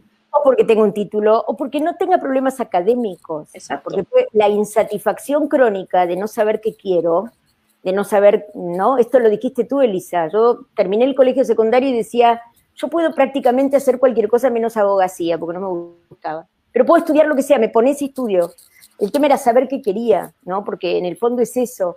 Entonces, a veces lograr es un camino. La satisfacción, la sensación de plenitud, que es tan importante, ¿no? Así es. Psicóloga Lucero del Alma Rincón nos dice, así es, súper importante, saludos desde México y a seguir adelante con esto, falta mucho. Blanca Radiante solo nos pone sí. Jimena Tripichio, somos todas las mujeres de hablar todas juntas. Pues, sí, pero con TDA podemos hablar más. Aquí un ejemplo claro. Bueno, 2, la doctora Norma y yo con TDA. Sí, María Inés Zucarino, somos muy literales y racionales. Me pasa mucho la literalidad a mí, no sé si también sea con los TDA, pero la literalidad, yo no soy tan racional. Depende, esto depende. Yo diría, mi hija diría que soy Virgo, por eso soy racional, no porque sea literal. Pero bueno, hay mucho generalizar, ¿no? No, tampoco. Y otra cosa es, y eso lo hablamos, Elisa, hay veces que hay dentro del TDA, y no porque sea TEA, algunos síntomas que son parecidos, ¿sí? A ver, el que a mí la ropa me moleste, me pica, si es apretada, me la tengo que sacar y yo no tengo TEA, pero toda esa sensibilidad auditiva, el otro día hablábamos de distintos tipos de, a ver, si alguien abre un caramelo en una conferencia a 10 metros mío, yo lo escucho, y me molesta. Bueno, ahora medicada no, pero eso era terrible. Pero entonces, por la ausencia de filtro del estímulo. Ausencia de filtro, y entonces no por eso digo tengo TEA, pero es importante no generalizar, pero también incluir, ¿sí? Cómo funciono desde ese lugar, ¿no? Si siento que soy muy rígida, si siento que soy muy, ¿no? Sí. Psicóloga Lucero del Alba Rincón dice, exactamente, las mujeres nos obligan a seguir con estándares establecidos y con los hombres son más permisivos. Sí, es lo que hemos dicho antes. Así es. Blanca de Miguel, ¿cómo os parece lo que decimos y somos los TDAH? No entendí la pregunta. ¿Cómo dice? ¿Cómo os parece lo que decimos y somos los TDAH? Que quizá quiere decir que ¿qué nos parece la expresión de soy TDAH? ¿Puede ser eso? Probablemente. Sandra Podesta, hiperactividad al hablar, interrumpir en niños se da también. Sí, claro. A ver, la hiperactividad, ¿sabes cuándo se ve también? Porque a veces es en cambiar de proyecto constantemente. Empezar acá, hacer allá. No es solamente el hecho de que sea la motora. No es solo hablar o treparse, es empiezo esto, me engancho con esta actividad y me voy a otra, ¿sí? Tengo todo el tiempo. Es morder las uñas, es morder una pierna, es estar con el boli. Es mover así sí, claro. Así es. Blanca de Miguel, quiero herramientas. Pues esta es una gran herramienta y que siga. Empieza por las herramientas son el doble. Se queda con lo de la receta ella. Doble. Cocina una semana y la otra la tenés congelada. Es un tip. Tip, no tip. Araceli Almanza Lamas, es parte de la educación familiar, social y educativa que se va repitiendo. María Inés Zucarino, impulsividad, ¿es igual a falta de filtro? Y es como una falta de tiempo para pensar, en realidad. La impulsividad es la acción que no me dio antes La falta de control. La falta de pensar qué hago. A veces una persona puede hacer algo impulsivo que no es visible, ¿no? Que no es visible como interrumpir. Así es. Puedo apretar Enter y comprarme un pasaje de avión. Así es. Y bueno, ya casi acabamos 5 minutos. Sandra Podesta, lo bueno de saber es que se puede comprender a la gente con ira o comportamientos de amigas. Exacto. Una amiga con TDAH, es mejor conocerla para Así entenderla y quererla. Sí. Así es. Blanca y radiante, ya no dejo hablar a los demás. Yo no dejo hablar a los demás y me cuesta mucho darme cuenta, tengo TDAH. Pues que empiece el tratamiento, ¿no? Empieza el tratamiento, pero bueno, ya es consciente de que le pasa. Así es. Ya es un paso. Es un gran paso, ¿no? Gabna Mías, sí, la impulsividad emocional está a flor de piel. La falta de control emocional. Yo muy bien, luego dice Blanca de Miguel nuevamente, yo fui a mi psiquiatra Seguridad Social y me dijo que yo era como era y me tenía que aceptar y que el TDAH es una bobada. Bueno. Esa no fui yo. No, gracias a Dios no fuiste tú. Jimena Tripicho, realmente es un reto. Yo soy TDAH, pero mis hijos no, y se matan de risa de marcarme cosas. Siempre que ella se mate de risa, todo bien, porque en realidad... No bueno, creo que la vivencia es así. Si la vivencia es así, ella se ríe y no genera gran costo, bienvenido sea. Es un estilo de funcionamiento. Para hacer diagnóstico de TDA tiene que haber sufrimiento. Tiene que haber alteración, sufrimiento, claro. No tenemos. Estilo de funcionamiento TDA hay un montón. Así es. Psicóloga Lucero del Alba Rincón, a mí toda la vida me veían como la pobrecita, creyendo que jamás lograría nada. Ahora esa idea la ven muy lejana. Araceli Almanza, la más es triste tener especialistas sin conocimiento. Sí, es muy triste. Wilder González. Tiene remedio eso, chicas. Eso es bueno, tiene remedio, los podemos educar. Sigamos psicoeducando. Wilder González, el TDAH es una condición clínica descrita en el DSM-5 4 y 5. Yo considero que hay médicos y médicos. Sí, justo lo que estamos diciendo. Laura Méndez, son brillantes, excelente todo lo que están contando. Blanca de Miguel, es más, mi psiquiatra de Seguridad Social me dijo que la gente que no me aceptaba era porque no entendía o no tenía la suficiente sensibilidad. Sandra Podesta, cuando me enteré siendo grande pude entender comportamientos de mi familia y ahora estoy súper atenta a mis hijos, sobre todo en la impulsividad, hacer cosas que los ponen en riesgo. Eso es importante. Así es. Como madre lo que me pesa cuando tomo conciencia, quizá lo que más me duele es que en muchas ocasiones no le presto atención a mi hija y le contesto sí o no, sin a veces ni saber qué dijo. Y es importante eso. Así es. O era intelectualmente necio, pero no me dio solución. Blanca de Miguel. A ver, Gabna Mías, la diversión es única. Psicóloga Lucero del Alba Rincón y el colegio también, pero siempre existen cosas buenas también. Conchi Alcántara, así me describe mi hija su niñez respecto a mí. Así es. Araceli Almanza Lamas, tener, vivir y aceptar que tenemos una familia TDAH es el comienzo de una aventura cada día. Psicóloga Lucero del Alba Rincón, exacto, mi impulsividad me ha dado oportunidad de realizar muchas cosas positivas. María Inés Zucarino, en casa era igual, Cira, mejor sigue siendo así, siempre hay lugar para una más. Muy cierto, doctora Juncal, para ver la parte positiva, ver las fortalezas siempre. Wilder González. Sandra Podesta, me reprocho mucho, si lo hubiera sabido antes hubiera sido mejor mamá, me entristece mucho esto. También hice cosas positivas como preparar un cumple de 15 años en un mes, el hiperfoco. Ahí solo le diría algo, me acuerdo, ya no presté atención al nombre, pero sí al mensaje. Yo siempre digo que no podemos ir con la máquina del tiempo para atrás, eso no lo puedo hacer yo, no lo pueden hacer ustedes, o sea que tenemos que trazar una raya y decirme tengo que perdonar y tengo que perdonar todo lo que no hice y lo tengo que soltar, pero sí tengo que mirar de aquí para adelante. Si hicimos daño a alguien y no fue intencional, podemos pedir disculpas, le podemos mostrar lo que nos pasa, le podemos evitar.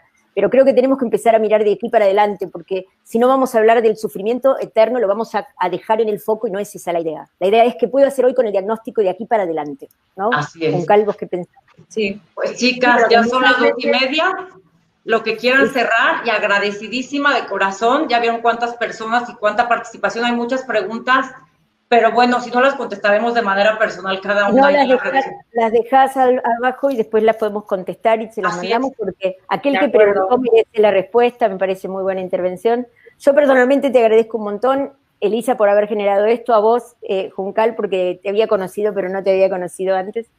Creo que esto es un trabajo enorme, pero hermoso. Para mí sigue siendo hermoso seguir psicoeducando, seguir compartiendo esto, porque por cada uno de hoy, como digo en cada charla, si hoy, después de hoy, una sola mujer, una sola niña se siente mejor, esto vale la pena. Ese es mi mensaje. ¿Sí? Yo quiero darte las gracias, Elisa, por haber organizado este encuentro. Para mí es muy importante el haber podido llegar también a los países donde estáis vosotras, a México y a Argentina. Para mí ha sido muy importante y muy emocionante, tengo que decirlo, ¿eh? Muy emocionante hasta las lágrimas. De verdad. Pero les agradezco muchísimo a las un abrazo del corazón. Las admiro mucho y gracias. Gracias por ser parte de mi inspiración. Gracias por ser parte de mi inspiración. Y agradecer a todas las personas y a todas las personas que se mantuvieron ahí escuchando. Claro. Ahí escuchando. Bueno, claro. Un abrazo. Muchas gracias a todos. Nos vemos. Beso. Chao. Bye, bye. Chao.